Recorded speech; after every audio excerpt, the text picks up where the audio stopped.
حضرت ابراہیم بن ادھم رحمۃ اللہ تعالی علیہ کے پاس ایک شخص آیا۔ پہلے بتاتا چلوں حضرت ابراہیم بن ادھم کون تھے۔ حضرت ابراہیم بن ادھم اللہ کے ولی تھے، وقت کے بادشاہ تھے، نیک تھے، متقی، پرہیزگار، جانی پہچانی شخصیت تھی۔ حضرت ابراہیم بن ادھم رحمۃ اللہ تعالی علیہ کے پاس ایک شخص آیا، کہنے لگا حضرت آخر کیا وجہ ہے کہ آج نہ ہی تو ہمارے مال میں برکت، نہ ہی تو ہماری اولاد میں برکت، اور نہ ہی کسی دوسری چیز میں برکت، حضرت بے برکتی پھیل گئی ہے، برکت کا کوئی نام و نشان نہیں رہا، آخر وجہ کیا ہے؟ آپ اللہ کے نیک بندے ہیں، یہی وجہ تو بتا دیں۔ حضرت ابراہیم بن ادھم نے فرمایا میاں تم نے کتے اور بکریاں دیکھی ہیں؟ اس نے کہا جی دیکھی۔ کہا پھر مجھے بتایا جائے زیادہ بچے کون جنتی، بکری جنتی ہے یا کٹیا جنتی ہے؟ اس شخص نے کہا جی زیادہ بچے کٹیا جنتی۔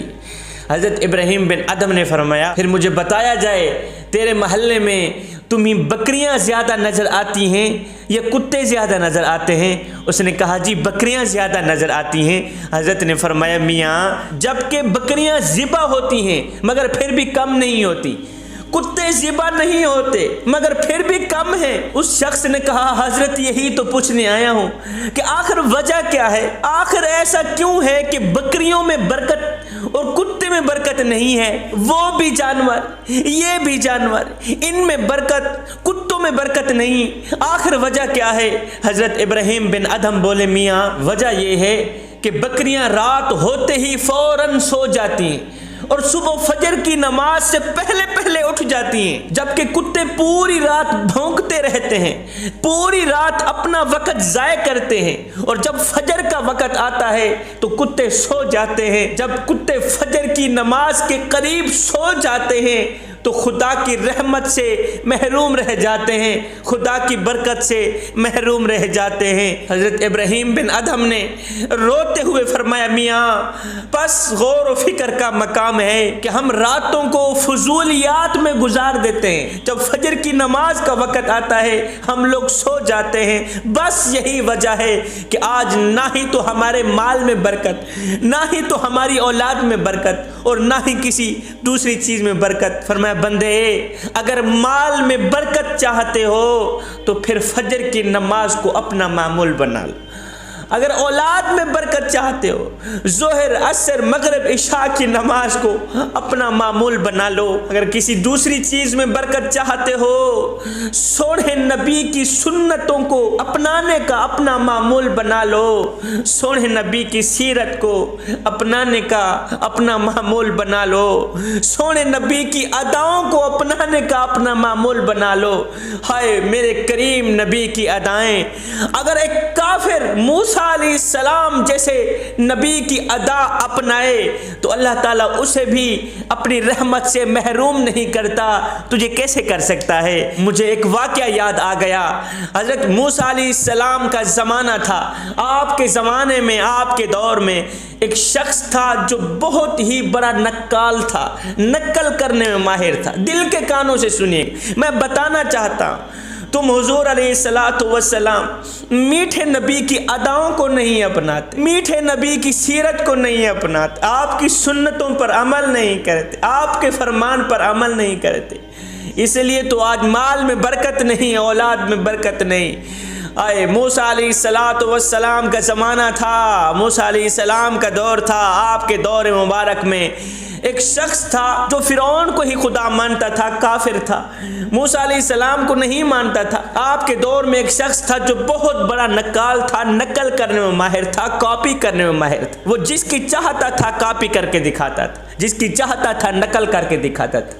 ایک دن دیگر لوگوں نے کہا اوئے تو ہر کسی کی نقلیں کر کے دکھاتا ہے، تو ہر کسی کی نقلیں اتارتا ہے، آج موسیٰ علیہ السلام کی نقل کر کے دکھانا، موسیٰ کی نقل کر کے دکھا پھر ہم تجھے مان جائیں گے کہ تو واقعی بہت بڑا نقال ہے۔ اس نے کہا میاں اگر چاہتے ہو کہ میں موسیٰ علیہ السلام کی نقل اتاروں تو پھر مجھے تھوڑے دن کے لیے ٹائم دو، تھوڑے دن کے بعد ہی میں تمہیں موسیٰ علیہ السلام کی نقل کر کے دکھاؤں، تھوڑے دن بعد ہی یہ تماشا تمہیں دیکھنے کو ملے گا۔ اس شخص نے تھوڑے دن کے اندر اندر ہی موسیٰ علیہ السلام کی طرح داڑھی سجا لی، موسیٰ علیہ السلام کی طرح زلفیں سجا لی، موسیٰ علیہ السلام کی طرح لباس بنوا لیا، ایک اونچی جگہ پہ چڑھ گیا، پہاڑی کی چوٹی پہ چڑھ گئے۔ پہاڑی کی چوٹی پہ چڑھنے کے بعد اس شخص نے دیگر کافروں کو آواز دی، لوگو میں موسیٰ کی نقل کرنے جا رہا ہوں، جس نے یہ تماشا دیکھنا ہو تو آ جائے۔ یہ تماشا دیکھنے کے لیے لوگ دور دراز سے چل کر اکٹھے ہوئے۔ اب یہ شخص جو نقال تھا موسیٰ علیہ السلام کی نقلیں کرنے لگا، موسیٰ علیہ السلام کی طرح دعائیں مانگنے لگا، موسیٰ علیہ السلام کی طرح ہاتھ اٹھانے لگا، موسیٰ علیہ السلام کی طرح بولنے لگا، موسیٰ علیہ السلام کی طرح اللہ کا نام لینے لگا، موسیٰ علیہ السلام کی طرح قیام کرنے لگا، رکوع کرنے لگا، سجدوں پہ سجدے کرنے لگا، موسیٰ علیہ السلام کی ادائیں اپنانے لگا۔ ہائے موسیٰ علیہ السلام کی ادائیں اپنانے لگا۔ جب اس نے موسیٰ علیہ السلام کی ادا اپنائی تو میرے اللہ نے فرمایا جبریل کیا کر رہا ہے؟ مولا جبریل تو تیری تسبیح بیان کر رہا ہے۔ میرے اللہ نے فرمایا جبریل زمین کی طرف دیکھ کیا ہو رہا ہے؟ مولا کافر ہے، تیرے موسیٰ کی نقلیں اتار رہا ہے، فرعون کو خدا مانتا ہے، تیرے موسیٰ کی نقلیں کر رہا ہے۔ میرے اللہ نے فرمایا جبریل پھر گواہ بن جانا کہ جب میں فرعون کی پوری آل اور فرعون کو دریا میں غرق کروں گا تو اس نقل کرنے والے کافر کو ڈوبنے نہیں دوں گا، اس لیے کہ اس کے جسم پر میرے نبی کی ادا اتر چکی، اس کے جسم پر میرے موسیٰ کی ادا اتر چکی ہے۔ جوانو، جو خدا موسیٰ کی ادائیں اپنانے والے کالے کافر کو دریا میں غرق نہیں ہونے دیتا، وہ خدا اپنے سونے نبی حضرت محمد مصطفیٰ صلی اللہ علیہ وسلم کی ادائیں اپنانے والے شخص کو قیامت کے دن جہنم میں کیسے جانے دے؟ ہرگز نہیں جانے دے۔